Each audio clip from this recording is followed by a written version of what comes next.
What's up, Core Reporters, and welcome back to my channel. It's time for a recap of the new season of Teen Mom Next Chapter. Now, before we begin, I want to let you guys know that I've created a little trivia game for those of you who are interested in Teen Mom trivia. I've got a link to it in the description box down below if you want to purchase a copy. So it's got an interesting model, so you can either purchase a copy or get it for free. It all depends on where you're at in your life, just an FYI. So go ahead, play it, have fun, and let me know what you think about it.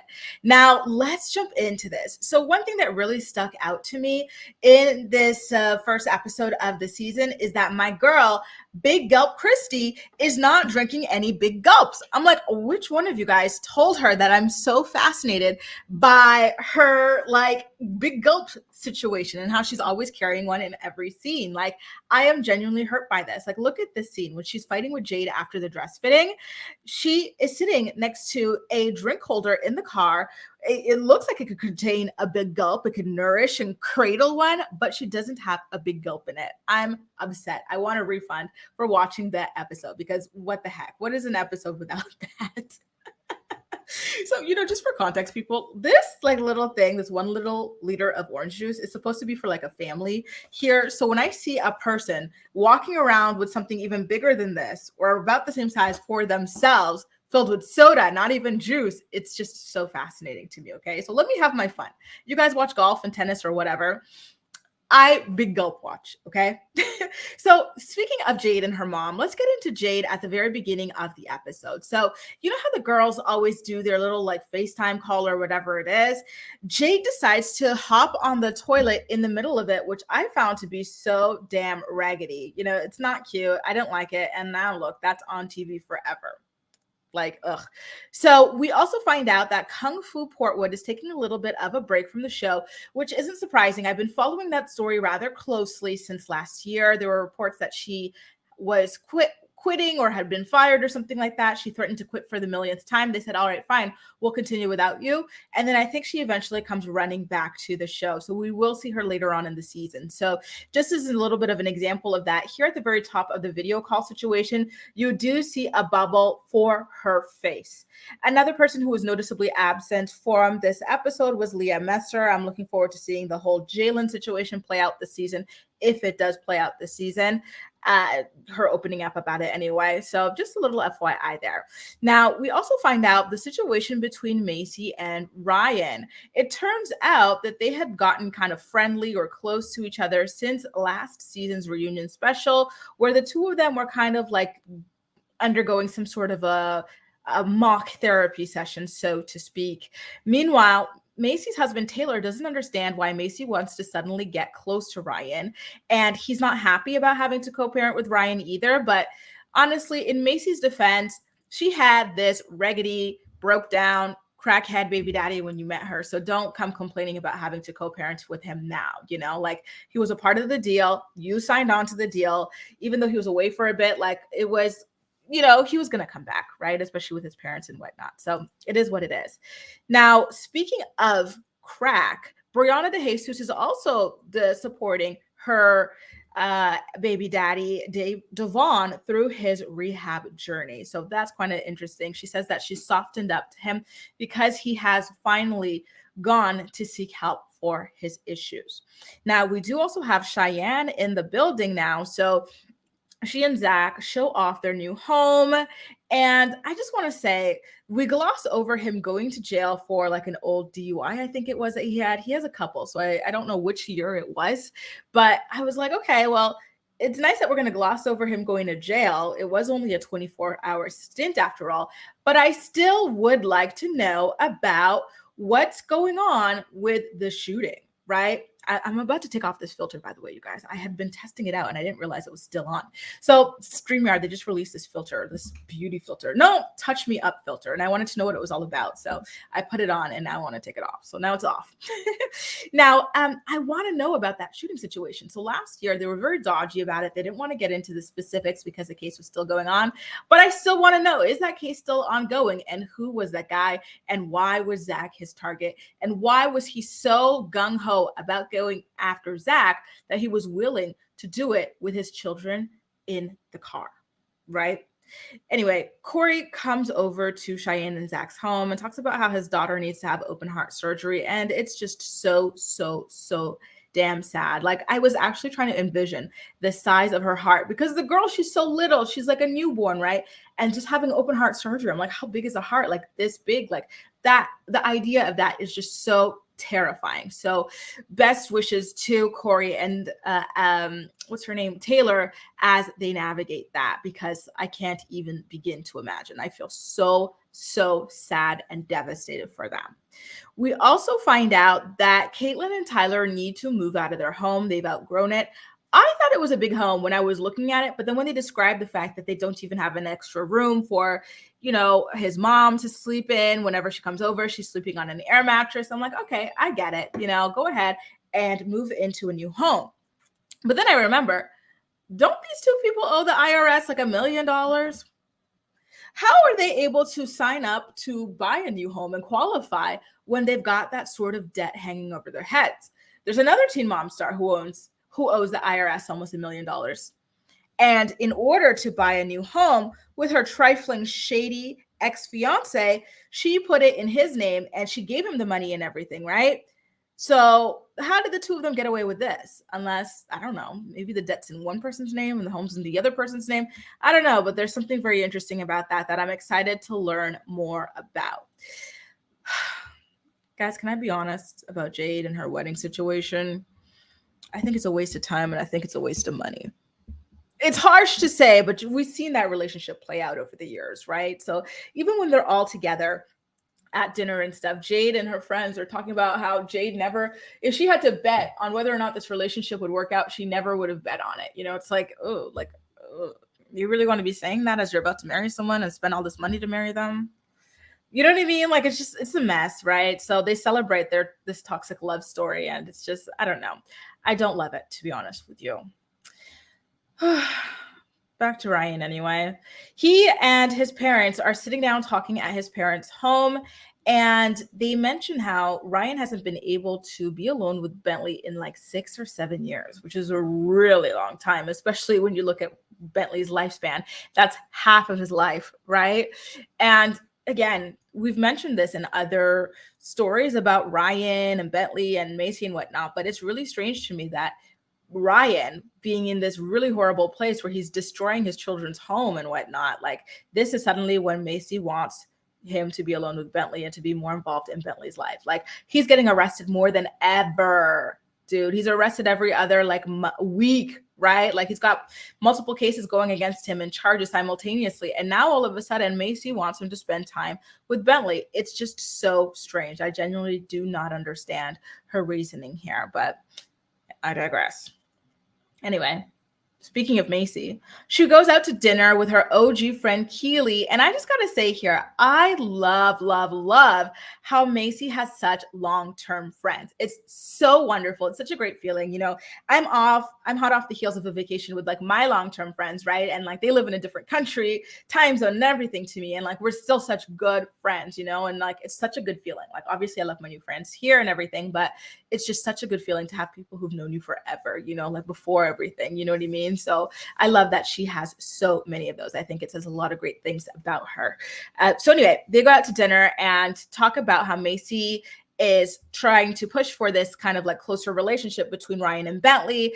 And she says that Taylor isn't really feeling it, but no offense to her husband, Taylor, but she doesn't really care about his feelings regarding the situation. It's all about Bentley. But I think that Taylor's feelings about it are valid. Ryan is a mess. Ryan is constantly in and out of jail. Is it really a good idea to start pushing for this when he's in this condition? He's not even sober, dude, right? Like, why?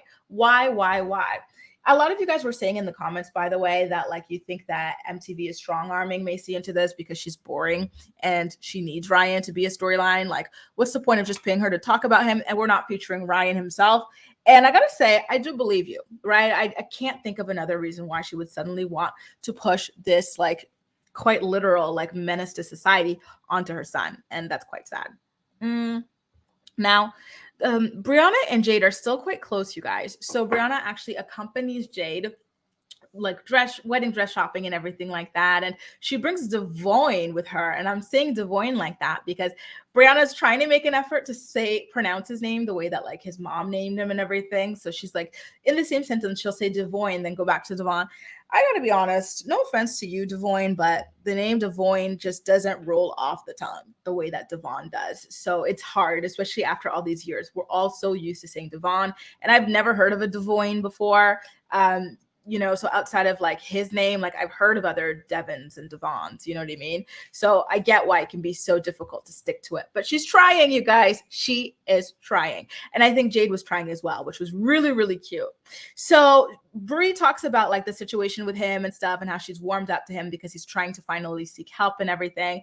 And she's like, yeah, it is kind of strange that I'm bringing him with me to be with Jade and Sean. It is giving double date, but listen, Sean has gone through the rehab process as well. Devon was recently in the same rehab place that Sean was at, so they can bond over that while me and Jade do the wedding dress shopping situation, which was great. So after the wedding dress situation or during it, I don't remember, Brianna brings up the fact that Devon had texted her when they were sharing like the hotel room an Airbnb or something, asking if she would be down to share a bed to sleep with him. And he wasn't clear. All he said was, do you want to sleep together? So sleep together could be bumping uglies, it could be cuddling, or it could just be sharing a bed, right? So it was left very ambiguous. And but we all know what he wanted, right? Devon did not just want to share a bed for no damn reason. He just wanted to see what was up with that BBL, in my opinion, right? But I could be wrong, but I think I'm right. So she did tell him no to that, which I thought was a great thing because, they're in such a good place in their relationship right now. And so just like mixing that kind of stuff and getting like real feelings involved again was just not a good idea. What happened to his girlfriend, by the way? Didn't he have like a long-term girlfriend? She was like a cute girl and everything. Weren't they engaged or about to be engaged? What happened to her? I'm wondering. Did they break up and I didn't hear about it? Because, I don't know. Anyway, Bree tells Jade that she doesn't want a relationship right now because she's toxic AF. And I thought it was funny that she acknowledged that, that like she's got some patterns that she needs to break before she gets back into the dating pool. Because listen, I wouldn't say that everybody's toxic though, but I would say that like, sometimes you need to kind of reevaluate where you're at before you go back into the dating world. And Bree had been jumping from relationship to relationship, engagement to engagement, baby daddy to baby daddy for a while. So it is a good idea for her to take a little bit of a break. And I am in full support of it. So now, I really did like the scene, by the way, of Cheyenne and Zach talking to Cory about his daughter's open heart surgery and everything, and how Cory has been sort of like trying to keep it together for the family, not really showing his own emotions and being, feeling like he can feel his own emotions. And they wanted to let him know that they're there for him. Like if he needs to break down, he can break down with them. Like they understand what he's going through and how hard it is. His other daughter, Ryders, also has, right? Like health issues or genetic issues or whatever it might be. And so they get what it's like to worry about their daughter's health and like her being a baby and everything. So I love the scene. I love their dynamic. Like they are just such a wonderful example of a young blended family making it work. I know that they brought Taylor back and everything, but she was a little like, I keep forgetting she was even there. She wasn't very noteworthy, but it's not surprising, right? Because we are talking about like some very, very serious stuff going on with her daughter's health. And she probably just was not, I don't know. It was just rough, to be honest with you. Now, not speaking of, but I forgot to mention in the Macy Ryan Bentley saga that Macy had allowed for Ryan and Bentley to go out and have dinner together. And that's why his family were mentioning that it was like the first time in 6-7 years that they had sat down together alone. So they go to dinner and then like all of the adults involved decide that they don't want for the dinner to be filmed. They want to give the boys their privacy. And so I'm thinking, okay, that's great. Like finally something nice and like private for Bentley to have. But then again, he comes back from the dinner and Macy gets to immediately grilling him about everything that happened. Like, just to me, it's like, well, what's the point of not filming it if you're going to grill the boy for the cameras about it anyway? Like, I'm trying to think from my perspective, would I rather just have cameras somewhere and then, like, because you forget they're even there, I imagine. Just like here, I have got a bunch of lights and I forget they're there, right? Would I rather that and just get to like experience something and voila? Or would I rather experience something without the cameras, and then when I get home, have someone ask me 1,001 questions about what I just did, or you know what I mean? Like, to me, it's like you might as well just put the cameras out there, because it's the same thing, if not worse, that you're like asking this guy to not live in the moment. Like, he's got to come home and give you a play-by-play of everything that went down for the cameras. Like, I don't know. They're just so funny to me. I got to be honest. So one thing Bentley did tell Macy that stuck out to me was that he would like to be privy to arguments that go down between Ryan and Macy. Now, at first you might be thinking, that's a little grown. What do you think? Like, who do you think you are to be asking me this?